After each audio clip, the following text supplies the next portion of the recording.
Buenos días, queridos oyentes. Dios les bendiga. Hoy les traigo como enseñanza lo que dice la palabra de Dios sobre la mentira y el engaño.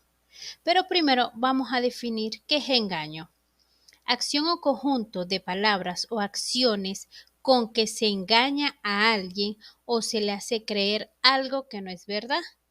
Acción de engañar o engañarse. Ahora, ¿qué es mentir?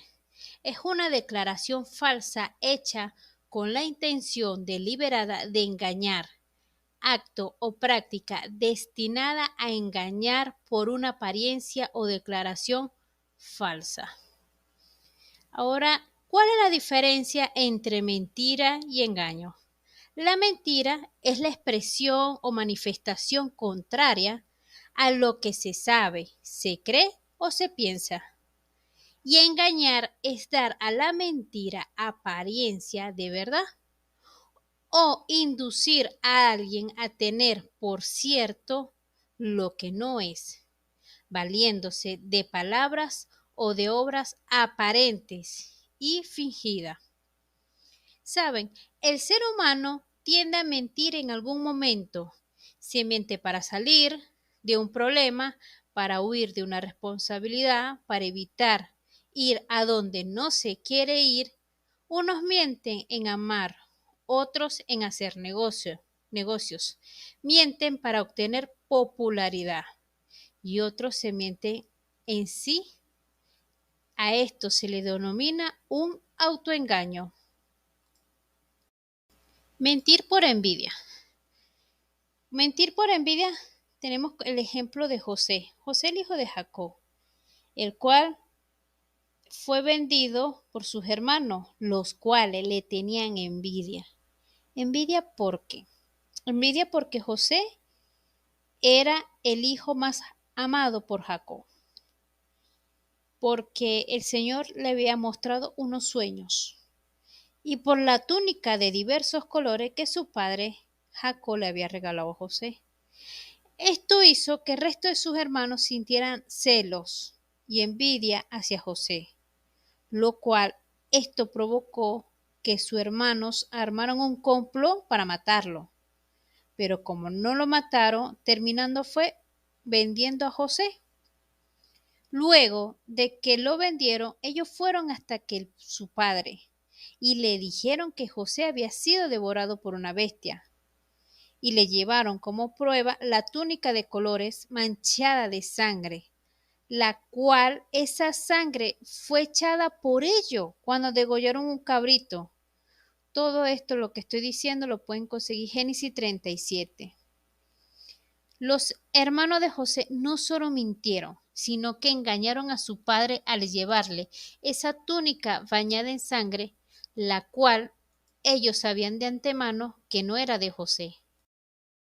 Ahora, ¿qué dice la palabra de Dios con respecto a la mentira dentro del matrimonio? Esto es una de las mentiras que más daña al ser humano, porque trae consigo el divorcio, las separaciones, tristeza, humillaciones, entre otras cosas. Un hombre o una mujer que se burla escondida de su pareja, esto es desagradable, tanto para los ojos de Dios como para su otra pareja. Alguien que te esté brindando apoyo, confianza, seguridad, amor, comprensión, ternura y ayuda, entre otras cosas, no merece ser burlado a causa de una mentira, como lo son el adulterio, la falta de honestidad, de sinceridad. Dicen querer y amar a su pareja, pero al tener esto a oculto, todos esos sentimientos pasan a ser una mentira. ¿Por qué entonces esperar a que salga la mentira, el pecado a la luz? Proverbio 9:17 dice, las aguas hurtadas son dulces y el pan comido en oculto es sabroso. Pero esto no quiere decir que porque el pan que te estás comiendo oculto sea sabroso, voy a seguir mintiéndole a mi pareja. Lo que haces al oculto, tarde o temprano sale la luz. Y esto comienza a destruir lo que se creía que era una verdad. Lucas 12:2 dice, porque nada hay encubierto que no haya de descubrirse, ni oculto que no haya de saberse. Debemos de andar delante de Dios y delante de nuestras parejas como anduvieron al principio Adán y Eva, desnudos y sin vergüenza. Génesis 2:25 lo dice, y estaban ambos desnudos, Adán y su mujer, y no se avergonzaban. No hablo de una desnudez sin ropa, sino una desnudez sin ocultar nada, sin tapar una mancha o tratar de cubrir los pecados ocultos que tienes, como en este caso la mentira. Si se dan cuenta, luego de que Eva mordiera el fruto prohibido y le diera de comer a Adán, al pecar, ambos se dieron cuenta de que estaban desnudos y sintieron vergüenza. ¿Por qué vino la vergüenza en ese momento para ellos dos? Porque la mentira que le dijo la serpiente a Eva sobre comer el fruto prohibido la hizo pecar contra Dios, y ya era tarde para arreglar ese error. Ya estaban manchadas, estaba impura delante de los ojos del Padre y delante de Adán. ¿Por qué dejó que a través de la serpiente entrara esta mentira en ella, entrara ese pecado? Y Adán también se sintió en vergüenza porque también ya estaba manchado. A la final, Adán le echó la culpa, fue a Eva, y Eva le echó la culpa a la serpiente.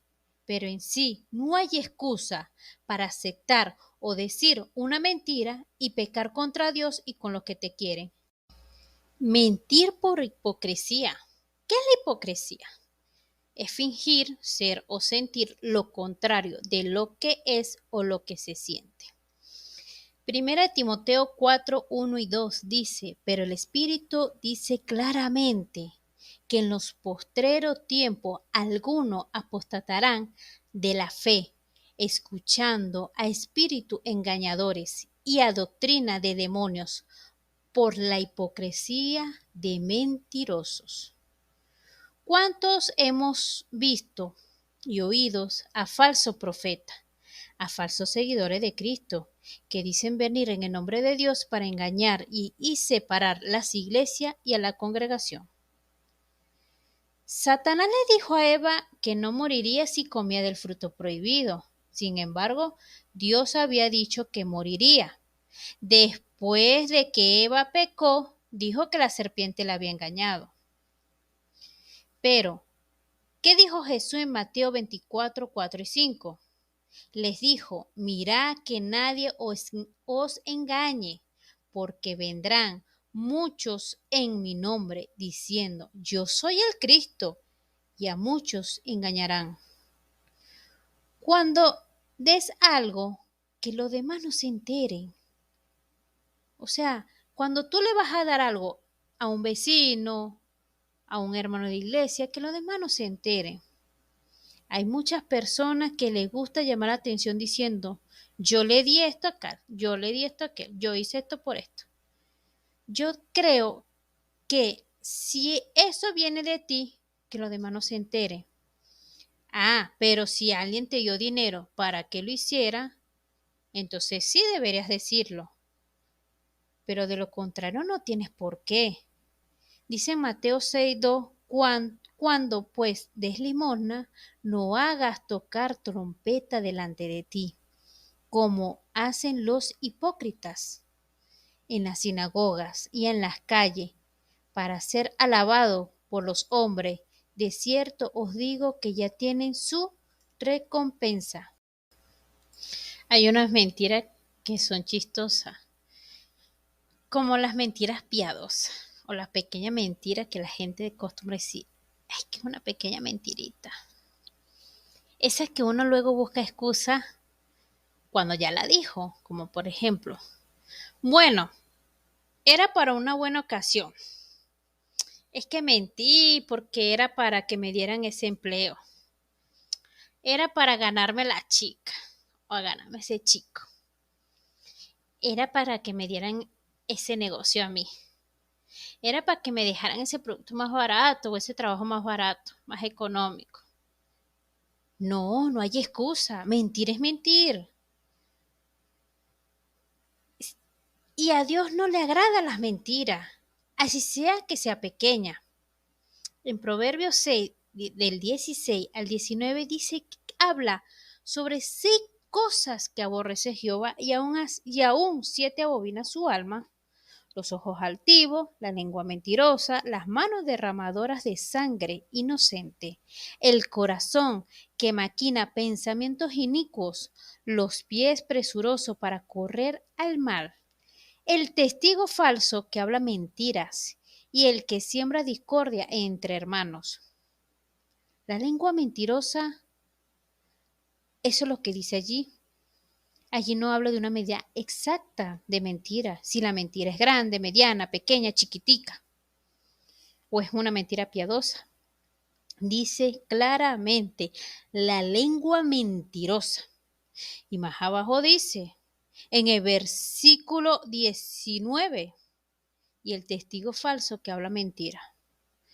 Parece chistoso, pero las personas que constantemente dicen mentira a menudo se enojan cuando otras personas les mienten. Pero sí saben que mentir es moralmente incorrecto. No hagamos falsa promesa si sabemos que no la vamos a cumplir.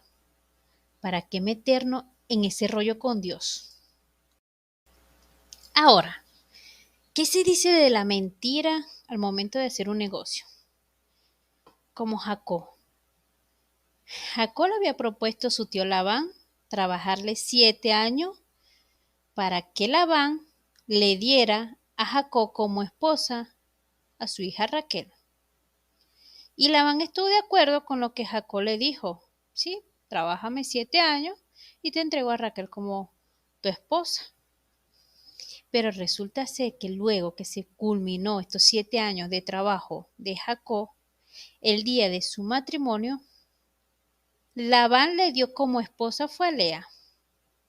Y luego Jacob dijo que su tío lo había engañado. O sea, Labán le mintió a Jacob al decirle que le daría a Raquel como su esposa. Yo creo que de antemano tuvo que haber pensado, ¿cómo le doy a Raquel si Lea es mayor y siempre se casa primero la hija mayor? Él tuvo que haber planeado todo. Por eso aceptó la propuesta de Jacob y luego la entregó fue a Lea. Pero ahora yo digo, de mi punto de vista lo digo yo, ¿con qué moral puede molestarse Jacob por el engaño que le hizo su tío Labán? Si retrocedemos a Génesis 27, cuando Jacob engañó a su padre Isaac, haciéndose pasar por Esaú, para recibir la bendición que su padre Isaac le iba a dar a su hermano Esaú. Por eso yo digo, hay personas que se acostumbran tanto a mentir que cuando otros le mienten, se molestan. Ahora, Levítico 19 del 11 al 12 dice, no hurtaréis y no engañaréis, ni mentiréis el uno al otro, y no juraréis falsamente por mi nombre, profamando así el nombre de Dios, yo Jehová. Es necesario recordar que no debemos cambiar de parecer con algo en lo cual ya hemos hablado con anticipación. Y si te comprometiste en hacer o dar algo, pues hazlo. Y si dijiste que no en algo, manténlo. Recordemos que Mateo 5:37 dice, pero sea vuestro hablar sí, sí, no, no. Porque lo que es más de esto, de mal procede. Tampoco nos debemos de aprovechar de una situación para obtener algo en lo cual ya sabíamos de antemano cuál era la respuesta. Los versículos a continuación son formas de engañar a las personas en los negocios mediante la mentira. Tenemos a Proverbio 11:1 que dice, el peso falso es abominación a Jehová, mas la pesa cabal le agrada. Esto nos muestra cuán profundamente se preocupa Dios por la honestidad y la justicia. Él considera las escalas deshonestas como una abominación. Las balanzas falsas se pueden comparar con una persona de un carácter dudoso que hace cosas como para aprovecharse de alguien. Tenemos el ejemplo de acá. El rey de Israel quería comprar una viña, pero el propietario Naboc no se la quiso vender. Y Jezabel, la esposa de acá, proclamó una fiesta en honor a Naboc. Luego hizo que dos hombres testificaran que habían blasfemado, por lo que fue apedreado Naboc hasta la muerte. Qué manera de engañar y de mentir para obtener un negocio. Por último, tenemos el autoengaño. ¿Cuántos de los que me oyen no han experimentado este autoengaño? Decimos cosas de nosotros sabiendo que no es verdad. Decimos sentir amor por alguien cuando no es así. En esos momentos somos personas que nos cuesta enfrentar la realidad y aceptarnos tal cual como somos. Y en ocasiones, otras personas a veces pueden convencerse de creer cosas que realmente no son ciertas. Esas personas que viven autoengañándose diariamente y hacen que su cerebro piense que las mentiras son verdad y la verdad mentira. Ejemplo, hay unas personas que bendicen con la boca, pero con el corazón maldicen. No lo estoy inventando yo. Eso está en Salmo 62:4. Otro ejemplo, hay personas que dicen que son santos, 100% santos y que no cometen pecado. Pero si decimos que no tenemos pecado, nos engañamos nosotros mismos y hacemos mentiroso a Dios. No nos creamos superiores a alguien dentro y fuera de la iglesia, porque nadie es superior a otro, solo Dios. Gálatas 6:3 dice, porque el que se cree ser algo, no siendo nada, a sí mismo se engaña. Nadie es más que nadie.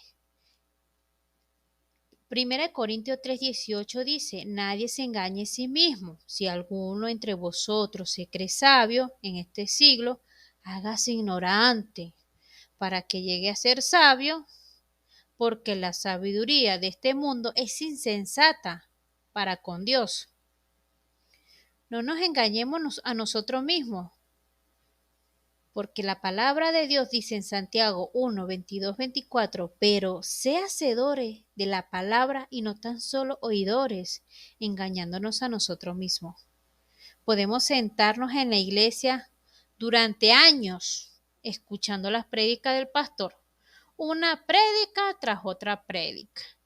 Pero si nunca permitimos que estas palabras nos cambien, entonces nos estamos engañando. Estamos produciendo un autoengaño. También podemos leer toda la Biblia y saberla de memoria desde Génesis y Apocalipsis, pero si no ponemos en práctica todo lo que allí dice, nos engañamos a nosotros mismos, ya que la idea de estudiar la palabra de Dios es cambiar. La idea de estudiar la palabra de Dios es para cambiar, para educarnos, para dejar todo lo que es de desagrado para Dios, todo lo que nos aparta de Él. No es solamente para oírla y ya. En el Salmo 119:11 dice, en mi corazón he guardado tus dichos para no pecar contra ti. No podemos ser acumuladores de verdad, creyendo que de esto se trata en ir a la iglesia, escuchar y luego retener. Es mucho más que eso. En 2 de Timoteo 3, del 16 al 17 dice, toda la escritura es inspirada por Dios y útil para enseñar, para redarguir, para corregir, para instruir en justicia, a fin de que el hombre de Dios sea perfecto y enteramente preparado para toda buena obra. Pero si alguno es solamente oidor de la palabra, pero no hacedor de ella, este es semejante al hombre que se considera en un espejo su rostro natural, porque él se considera a sí mismo y se va y luego olvida cómo era. Con solo el hecho de mirarse en el espejo, no necesariamente vamos a experimentar que cambie nuestra apariencia. El espejo nos puede decir si andamos bien vestidos, si andamos limpios, si andamos sucios, si andamos espelucados. Nos puede decir todas estas cosas, pero eso no significa que por arte de magia, ¡pum!, te haga cambiar tu físico, te haga recogerte el cabello, habértelo peinado. Uno mismo debe de resolver el semblante que tiene. Asimismo es la palabra de Dios.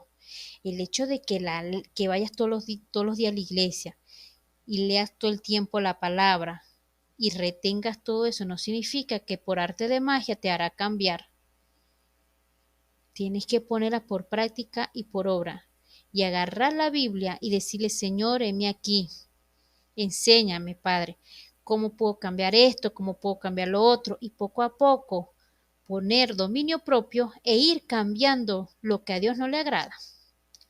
Tengamos en cuenta que la religión va más allá, va mucho más allá de calentar una silla, de publicar un versículo, de dar una ofrenda para que te vean. No digo que esté mal ir a la iglesia o compartir un versículo que te guste, pero ¿qué pasa si comparto un versículo como ejemplo, el segundo gran mandamiento que dejó Jesús: amarás a tu prójimo como a ti mismo? Y resulta ser que yo odio a la vecina, no soporto a un hermano de la fe, me río cuando alguien le pasa algo malo, no ayudo al necesitado, no accedo mi puesto en un autobús a una persona que lo necesite. Le grito a mi esposo, le grito a mi esposa, le grito a los hijos. No ayudo en los quehaceres de la casa. Si veo que alguien se cae al suelo, paso para el otro lado de la acera para no ayudarlo a levantarse. Critico a los demás. Veo un necesitado pasar hambre y ni siquiera soy capaz de darle del alimento que tengo para ayudarle. De eso estoy hablando. Vivir la Biblia, vivir la palabra. Hermano, no solamente podemos ser oidores de la palabra de Dios. Santiago 1, 26, 27 dice: si alguno se cree religioso entre vosotros y no refrena su lengua, sino que engaña su corazón, la religión de tal es vana. La religión pura y sin mácula delante de Dios, el Padre, es esta: visitar a los huérfanos y a las viudas en sus tribulaciones, y guárdese sin mancha del mundo. Tratemos de ser atentos y poner la palabra de Dios por práctica y enseñanza en nuestras vidas. Sé que no es fácil cambiar, sé que no es fácil dejar esas cosas que como que nos satisfacen, pero todas esas cosas que a ti te agradan, a Dios no. No es tener esas pequeñas mentiras, pero tenemos la promesa de Jesús, que si le pedimos al Padre en su nombre para poder recibir lo que pedimos. Así que pídale a Dios en el nombre de Jesús que los ayude, que los oriente, pídanle sabiduría. Aquel que te falta de sabiduría para tomar decisiones, para dar una respuesta, para hacer un negocio, para corregir a sus hijos, pues pídasela a Dios y crea que Dios hará, porque él no miente. Dios no es hijo de hombre para que se arrepienta de lo que promete. Para culminar esta enseñanza, acá le dejo los siguientes versículos. Efesios 4:25, que dice: por lo cual, desechando la mentira, habla verdad cada uno con su prójimo, porque somos miembros los unos de los otros. También le dejo primera de Pedro 2:1, que dice: desechando pues toda malicia, todo engaño, hipocresía, envidia y toda distracciones. Gracias por haberme escuchado. Espero que le haya gustado. No olviden de suscribirse, darle me gusta al video, comentar y activar esas notificaciones para que cuando suba un nuevo video les avise. Bueno, Hasta luego. Esto fue Estudiando la Palabra de Dios con Raquel.